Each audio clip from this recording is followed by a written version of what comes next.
La conformación de las sociedades modernas tiene una relación intrínseca con el desarrollo de los mass media. Como hemos establecido en la semana 4, Thompson introduce los conceptos de poderes económicos, políticos, coercitivos y simbólicos. Este último es clave para la comprensión de la influencia de los mass media sobre la conformación de las sociedades modernas.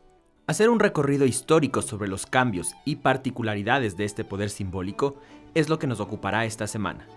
Con el advenimiento de las sociedades modernas a finales de la Edad Media y a principios del periodo moderno, tuvo lugar una transformación cultural sistemática, en virtud de una serie de innovaciones técnicas asociadas con la impresión y, posteriormente, con la codificación electrónica de la información. Se produjeron, reprodujeron y pusieron en circulación formas simbólicas a una escala sin precedentes. En la Europa medieval, la Iglesia Católica Romana constituía la institución central del poder simbólico. Era quien se encargaba de supervisar la producción de los textos clérigos a través de los escribas. Sin la existencia de la imprenta aún, el control sobre el mensaje y la distribución era total. En la mayoría de veces, todos los textos producidos por los escribas no eran de interés único de la Iglesia, sino de los estados feudales, que habían aglomerado e institucionalizado el poder político y coercitivo de la época. Esta realidad cambiaría con la división del Imperio Romano y con la secularización del conocimiento. El surgimiento de las industrias mediáticas como nueva base del poder simbólico puede rastrearse hasta mediados del siglo XV, con el surgimiento y consolidación de la imprenta.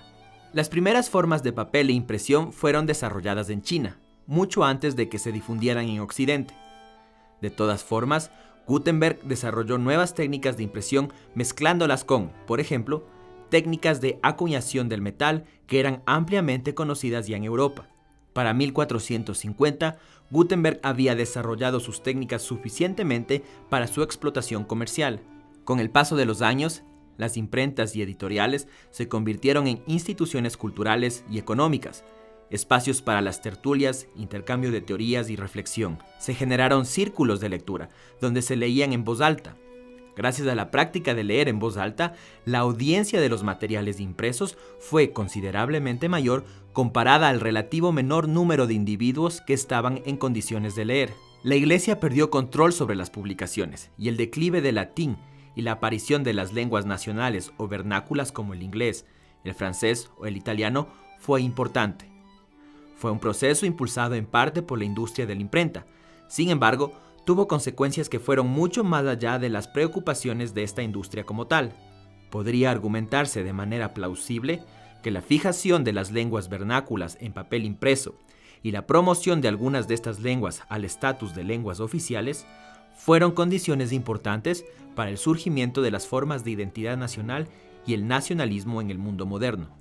Antes del advenimiento total de la imprenta, se había regularizado varias redes de comunicación en Europa. Thompson, en su texto, resume 3 tipos de redes. La primera red está relacionada, como se pueden imaginar, con la Iglesia. La misma tenía controlada una cadena de comunicación que permitía al papado romano mantener en contacto a las élites clericales y a las políticas dispersas por toda la cristianidad. Existían redes establecidas por las autoridades políticas de estados y principados. Estas redes operaban tanto dentro de los territorios de estados concretos, facilitando la administración y la planificación. La tercera red tiene que ver con lo comercial. En la medida en que el comercio y la manufactura creció, se establecieron nuevas redes de comunicación entre la comunidad de empresarios y entre los principales centros comerciales. Durante los siglos XV, XVI, XVII, estas redes se vieron afectadas por 2 grandes hitos: la utilización del correo y la correspondencia, la cual en ese tiempo, como es de suponer, no tenía la rapidez de entrega de los tiempos modernos, pero, en cambio, sí implementó la noción de poder conectarse con los estados-naciones que no estaban necesariamente cercanos a ti. Significó una noción embrionaria de contacto y mensajería internacional. Y el segundo suceso que afectó estas redes fue la imprenta y su utilización para la producción y difusión de noticias.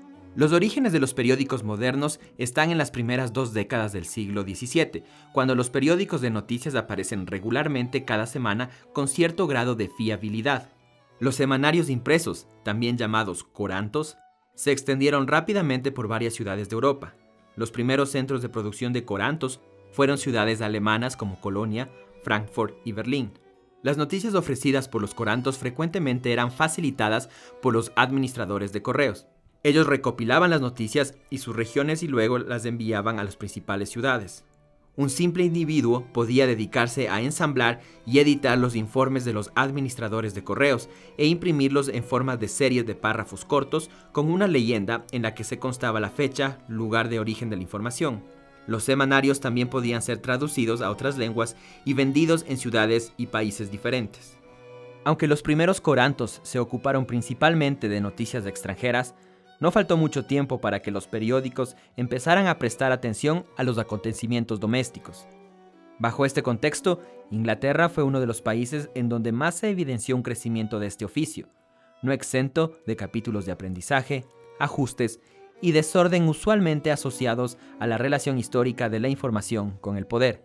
Durante los siglos XVII y XVIII especialmente, Inglaterra fue el lugar en donde más medios periódicos se crearon, varios de ellos con temáticas nacionales y globales, otros en temas especializados, y con el paso de los años surgieron instituciones que aglomeraban varios medios y buscaban el alcance mayoritario de las personas.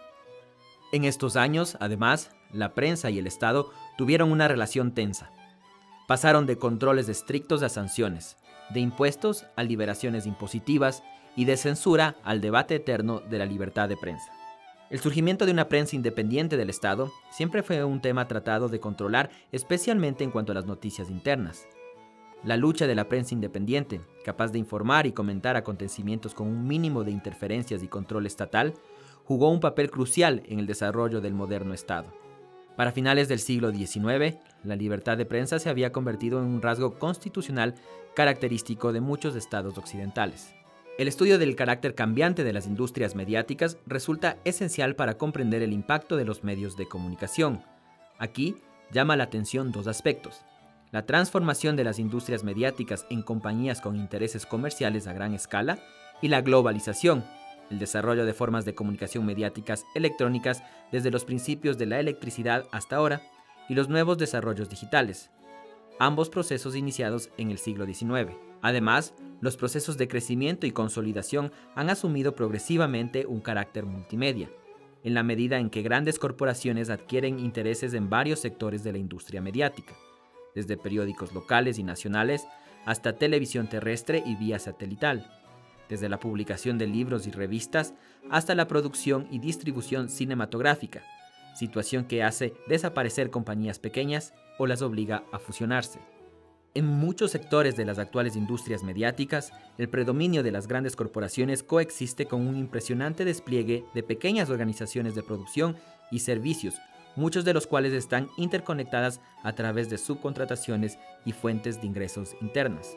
Estas grandes concentraciones de poder económico y simbólico ofrecen bases institucionales para la producción de información y contenido simbólico y su circulación a escala global.